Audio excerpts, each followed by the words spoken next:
Salut et bienvenue dans cette nouvelle vidéo. Encore une fois, nous allons partager une astuce très simple qui nous permettra d'ajouter un indicateur géographique sur notre tableau de bord. Voilà, donc si vous êtes nouveau sur la chaîne, comme toujours, likez, partagez et surtout abonnez-vous pour nous encourager. Ok, donc sans plus tarder, l'objectif de cette vidéo, c'est vraiment insérer un indicateur géographique dans un tableau de bord.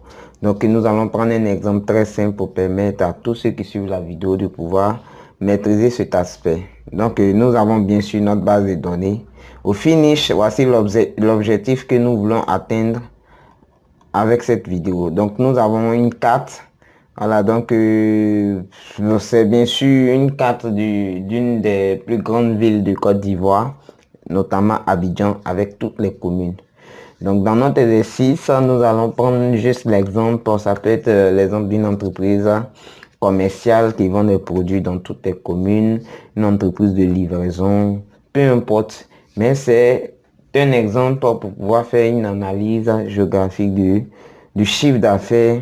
Cet indicateur peut être intéressant dans la mesure où il favorise, il facilite également la prise de décision quand il s'agit de peut-être d'une promotion commerciale. Ok, donc l'objectif final, c'est de pouvoir avoir à partir de filtres, pouvoir faire varier en fait notre lecture et analyser notre tableau de bord. Voilà, donc je vous montre tout ça en détail tout au long de cette vidéo. Pour cela, abonnez-vous à la chaîne.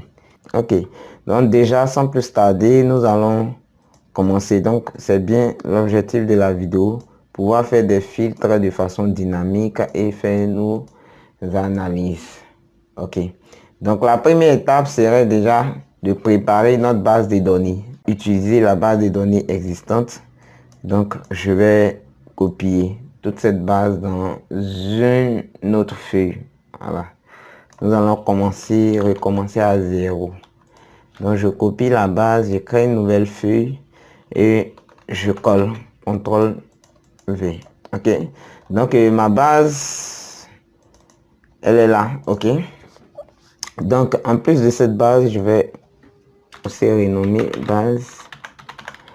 Ok, je crée également une feuille que j'appelle analyse.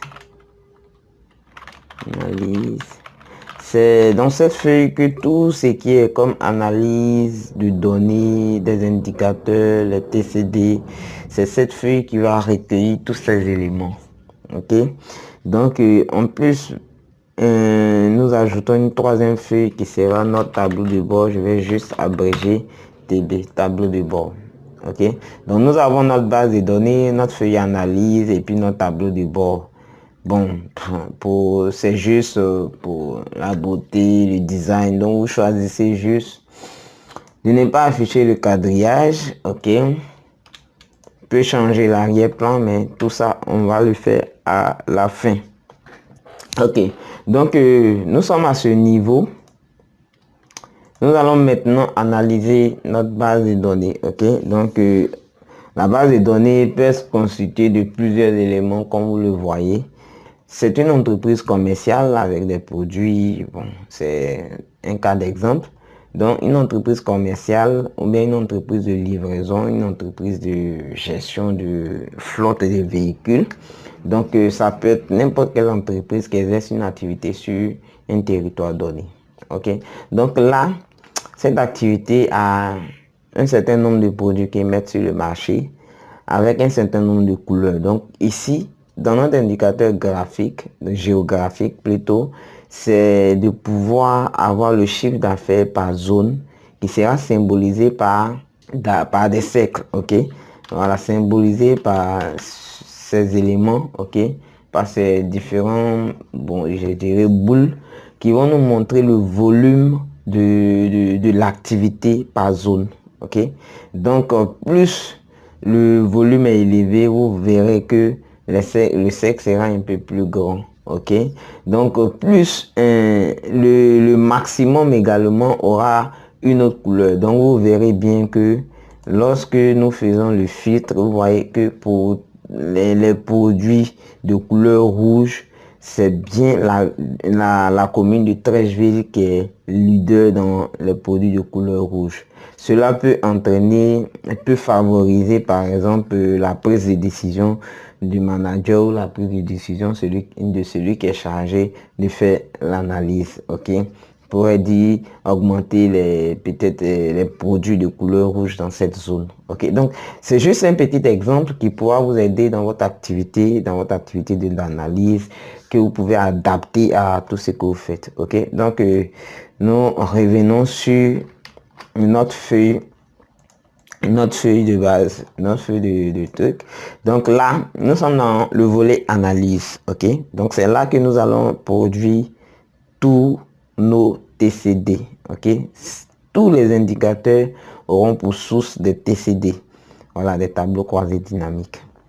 Donc premièrement, je choisis l'élément pour lequel l'indicateur sera créé. Voilà, donc dans la conception d'un tableau de bord, il faudra écrire sur du papier votre plan de tableau de bord, les différents indicateurs à faire ressortir pour ne pas tout tergiverser quand vous êtes en train de travailler. Ok, donc là, je fais insertion, tableau croisé dynamique. Je choisis, c'est-à-dire je prends pas la nouvelle feuille, il va créer une nouvelle feuille automatiquement, mais je choisis plutôt créer, utiliser une feuille existante. Je vais chercher ma feuille analyse, je prends l'emplacement de mon tableau croisé dynamique, fait OK. Donc automatiquement j'ai ça. Je vais maintenant choisir les différents éléments de ce tableau de bord. Donc ce qui m'intéresse, on va utiliser le thème ville, ça ne gâte pas grand chose. Donc là, nous avons ville. Ensuite, nous allons utiliser le chiffre d'affaires par ville. Ok, dans cet exemple, dans le chiffre d'affaires par ville, j'ai bien ça. Ok, donc nous venons de créer un tableau croisé dynamique qui nous donne le chiffre d'affaires par ville. Ok, donc l'objectif final, c'est bien ceci. Ok, comment le faire? Donc pour ce faire, vous êtes sur votre tableau croisé dynamique. On peut ajouter plusieurs indicateurs, mais ici nous allons nous concentrer juste sur comment ajouter un indicateur géographique dans le tableau de bord. Au fur et à mesure, nous ferons d'autres vidéos pour compléter notre tableau de bord final, pour vous donner un résultat final de ce travail. Donc restez abonnés pour ne manquer aucune de ces astuces. Voilà, donc on continue. Donc nous avons à ce niveau, nous allons cloner ce tableau croisé dynamique pour nous permettre de mieux travailler. Donc nous aurons besoin d'une fonction avancée qui est la recherche V. Donc nous allons taper une recherche V sur notre tableau croisé dynamique égale recherche V, recherche verticale. Nous cherchons en fait la ville. Ok, point virgule, attention, je n'ai pas tout sélectionné. Ok, donc tout sélectionné. Ok, au niveau de la ville, point virgule, c'est tout le tableau. Ok, point virgule 1.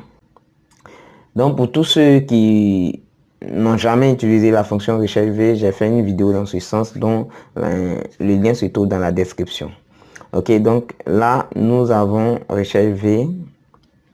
Ok, une fois c'est fait, ferme la parenthèse. Ok, donc là nous avons nos différentes villes.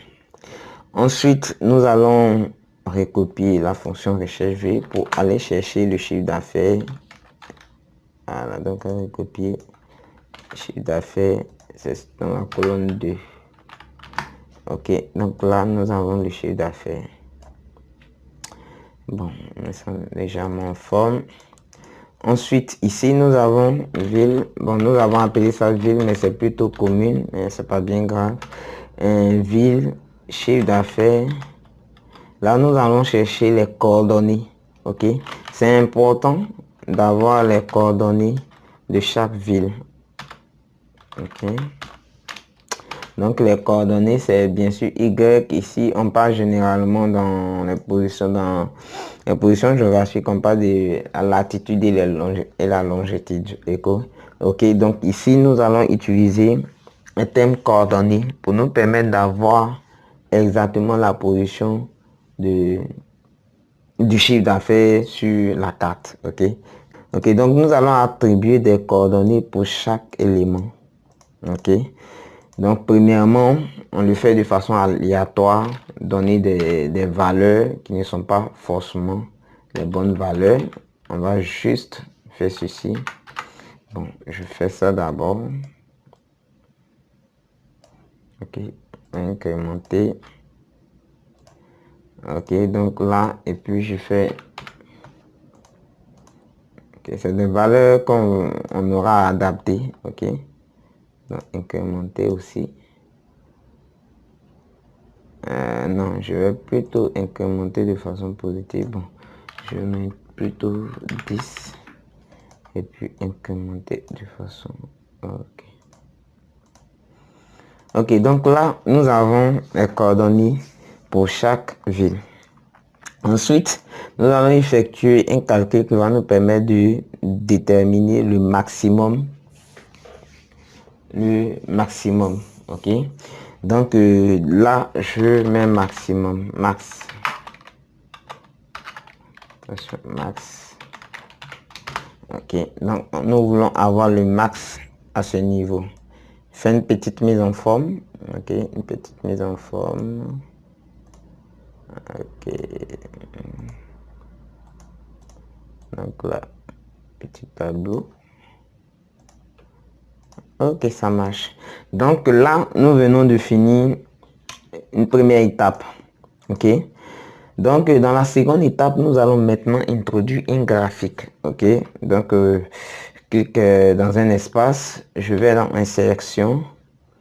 Je fais ici insérer un graphique. J'insère ce graphique nuage ou celui-là. Ok, graphique boule. Ok, donc bulle. Donc là, j'utilise le graphique bulle. Ok, donc là, j'ai mon espace pour introduire les graphiques. Donc l'étape suivante, vous allez dans sélectionner les données. Donc maintenant, dans notre graphique, nous allons attribuer des données. Ok, donc on fait ajouter nouvelles données. Donc vous voyez que il y a le premier bouton qui s'ajoute. Donc la série des données ici, nous allons par exemple l'appeler le chiffre d'affaires. Ok, donc vous donnez un nom à la série de données, c'est un chiffre d'affaires. La valeur X, vous voyez bien que valeur X vous sélectionnez. Ensuite, la valeur Y, nous sélectionnons tout ce qui est valeur Y. Attention, valeur Y. Et la taille des bulles de la série. Ok, taille des bulles de la série, vous sélectionnez le chiffre d'affaires pour avoir la taille des bulles de la série. Donc là, ok, c'est bon. Donc vous voyez que nous sommes en train de notre graphique est en train de prendre forme, mais il ne reflète pas vraiment la réalité. Ok, puisque nous avons tous ces éléments. Ensuite, nous allons maintenant déterminer le max. Dire que le max doit être dans une autre couleur. Ok. Donc là, nous avons tous les différents chiffres d'affaires. Mais ces chiffres d'affaires là on doit pouvoir déterminer le maximum du chiffre d'affaires pour voir dans la zone dans laquelle le chiffre d'affaires est à son point le plus haut. Ok. Où nous avons le max du chiffre d'affaires. Donc nous allons chercher le maximum. Tapons là égal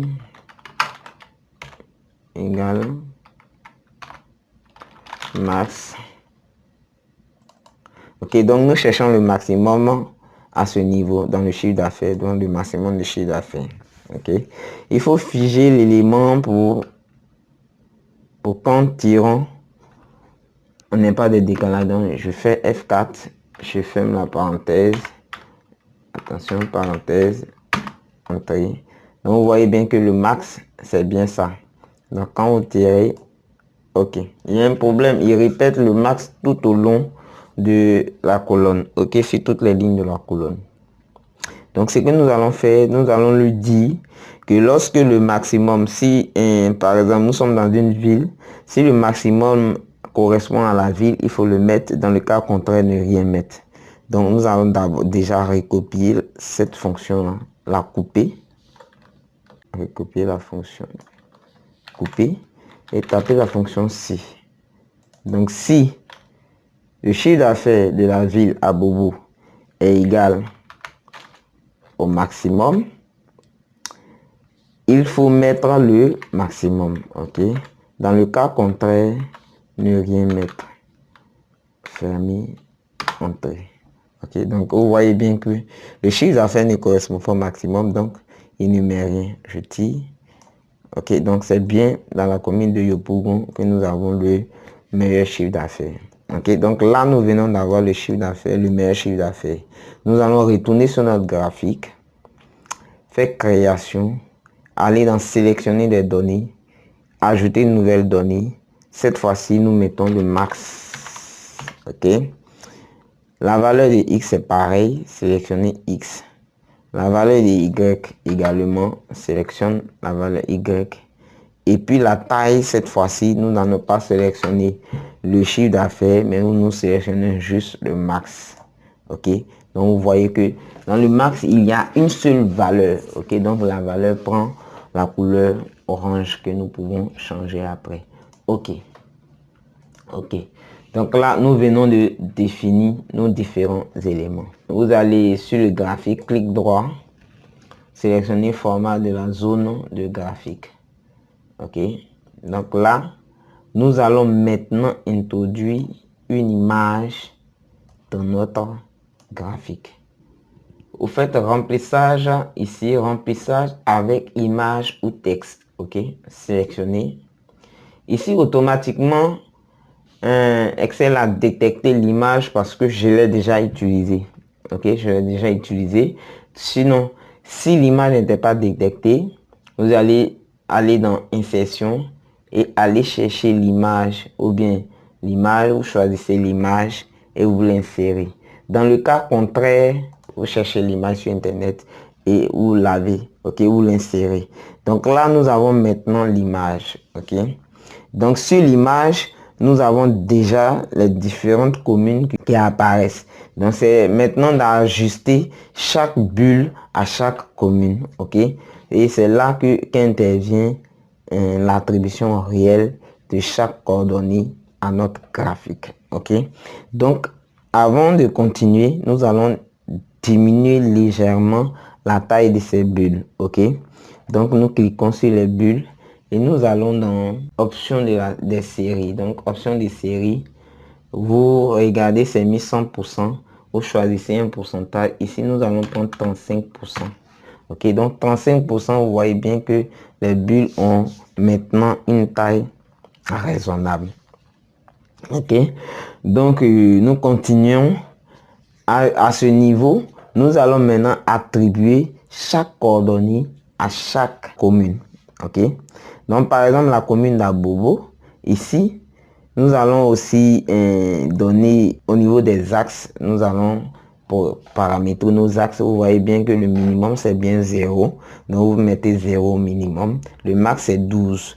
Maintenant le principal de la série ici c'est de 2 en 2, c'est-à-dire de 0 à 2. Là nous allons mettre de 1, ok. Donc également ici au niveau de ici c'est bien 1, ok. Donc là nous n'avons pas de problème, c'est bon. Donc une fois que les axes sont réglés, nous allons maintenant procéder aux différentes coordonnées. Donc là nous venons là, ok, pour avoir nos différentes coordonnées. Donc quand je prends par exemple la commune d'Abobo, je vois que j'ai mis 1, 2, donc x égale à 1, y égale à 2. Sur le graphique, nous voyons bien que la position de... Bon, nous allons prendre 5,50 pour x et puis pour y, nous allons prendre 10. Ok, donc 5,5 et puis 10. Ok. Ok, donc vous voyez bien que l'élément s'est déplacé et s'est mis au niveau de Abobo. C'est bon? Donc on fait pareillement pour tous les éléments. Donc nous allons prendre Adjamé. Nous voyons bien que la position d'Adjamé, c'est ça. Donc nous pouvons prendre Y7 et puis X5. Donc là je mets 5 et puis 7.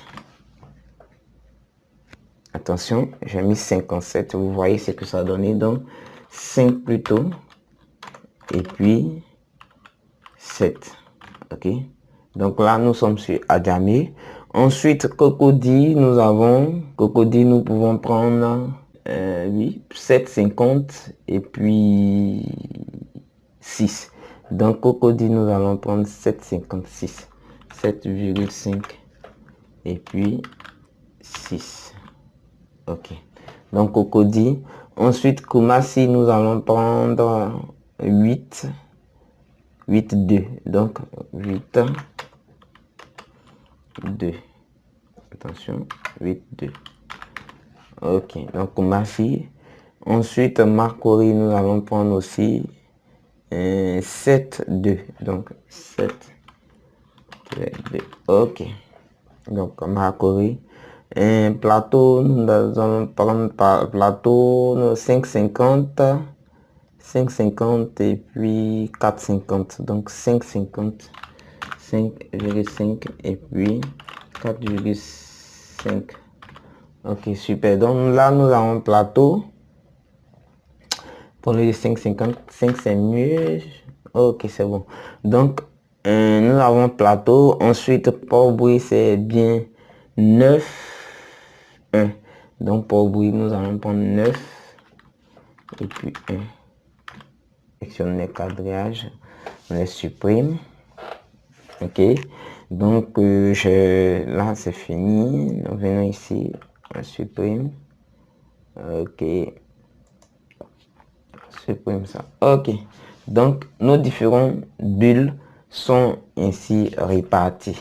Ok, donc là nous allons maintenant ajouter un élément de filtre qui va nous permettre de pouvoir faire des filtres de façon dynamique. Donc ici nous avons dit nous allons faire un indicateur géographique qui dépend en fait des couleurs, ok, des couleurs des produits vendus. Donc là nous nous mettons dans notre tableau croisé dynamique, analyse, insérer un segment, ok. Donc il y a plusieurs éléments, mais ici nous allons choisir le filtre par couleur. Nous insérons le segment. Donc là nous avons notre segment. Ok, donc là vous voyez bien que ok, voilà, vous voyez bien que les éléments varient selon la zone géographique. Ok, donc c'est un indicateur très puissant qui vous permet de vraiment prendre les décisions qu'il faut de façon visuelle. Vous avez vraiment la répartition de vos chiffres d'affaires. Ok, donc ici nous allons mettre tout ça en forme. Bon, ok, donc remplissage dégradé. Ok, nous avons bien ça. Et puis ici nous allons utiliser le rouge. Ok, donc là nous avons nos éléments. C'est bon. Donc une fois c'est fait, nous allons maintenant utiliser un autre élément. Ok, parce que dans le résultat final nous avons ça. Ok, nous avons ça. Donc c'est le bonus que j'ajoute à cette vidéo. Ok, ce bonus là ici c'est une photo en fait modifiable. Ok, donc de façon dynamique, la photo on ne peut pas la modifier directement, mais vous voyez que les données sont mises à jour malgré que ça soit une photo. Donc c'est une commande qui existe dans Excel. Ok, donc je vous la montre directement. Ok, c'est votre petit bonus. Pour tous ceux qui sont restés jusqu'à la fin de cette vidéo, je vous montre ce bonus. Ok, donc nous revenons sur notre feuille analyse. Nous avons tous ces éléments. Nous allons utiliser un autre graphique. Sélection. On copie le même graphique. Cette fois-ci, nous allons utiliser les produits vendus. OK, produits. OK, donc produits. On va laisser la ville. OK, donc là, nous avons une liste de produits. Nous ne voulons pas tous les produits. Nous voulons juste les 20 meilleurs produits. OK, donc les 20 meilleurs produits, nous allons chercher filtre, 20 meilleurs produits. OK, nous allons chercher les 20 meilleurs produits. OK, donc là, nous avons les 20 meilleurs produits. Nous allons maintenant utiliser notre commande appareil photo. OK, donc ici, il est dans mon raccourci. Si vous ne l'avez pas, vous pouvez l'activer parce que c'est une commande qui n'est pas activée par défaut dans Excel. Donc, vous pouvez l'activer. Vous allez dans le petit bouton aucune autre commande. Là, vous êtes dans l'outil de commande. Vous allez dans commande non présente sur le ruban. Vous allez vous chercher appareil photo. Vous sélectionnez, vous l'ajoutez. Moi, je l'ai déjà. OK, je le supprime, mais je l'ajoute encore si vous voulez. OK, donc je mets OK. J'ai automatiquement ma commande qui apparaît dans ma barre des raccourcis. OK, quand c'est fait, je sélectionne juste OK, tout ça et je clique sur mon appareil photo. Je reviens dans mon tableau de bord, je colle et j'ai mes données qui sont sous forme de photo. Donc là, je fais cette mise en forme. Ici, l'arrière-plan, c'est bien. OK, ça, donc vous voyez bien que c'est une photo. OK, mais rendue dynamique. Revenons ici. Quand je clique là, OK, cela, le filtre se fait de façon dynamique. OK, c'est bon. Donc ici, je vais utiliser maintenant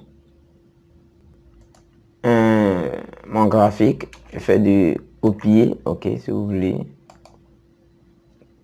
Copier. Et je vais dans mon tableau de bord. Je fais coller. OK, coller. CTRL V. Coller. Je fais ma petite mise en forme. OK, donc pour la beauté du travail, je vais juste ajouter un arrière-plan bleu ciel là pour que nous ayons l'effet derrière. OK, super. OK, donc c'est bon. Donc là, nous venons de finir. Nous allons maintenant ajouter tout simplement nos boutons de filtre. OK, nos boutons de filtre, nous copions ça, les segments que nous ajoutons ici, CTRL V. OK, nous allons juste modifier le segment. OK, bon, là vous savez maintenant comment ça se fait. Donc on continue. Donc quand vous faites le filtre, vous voyez que il y a bien une modification. OK, donc nous avons pratiquement fini ce travail. Nous allons maintenant ajouter une certaine luminosité à nos bulles. OK, donc là nous allons dans effet, luminosité, sélectionnons. OK, OK, donc là nous avons fini. Merci, c'était une petite vidéo. Si vous l'avez aimé, likez et partagez. Et à très bientôt pour une prochaine vidéo.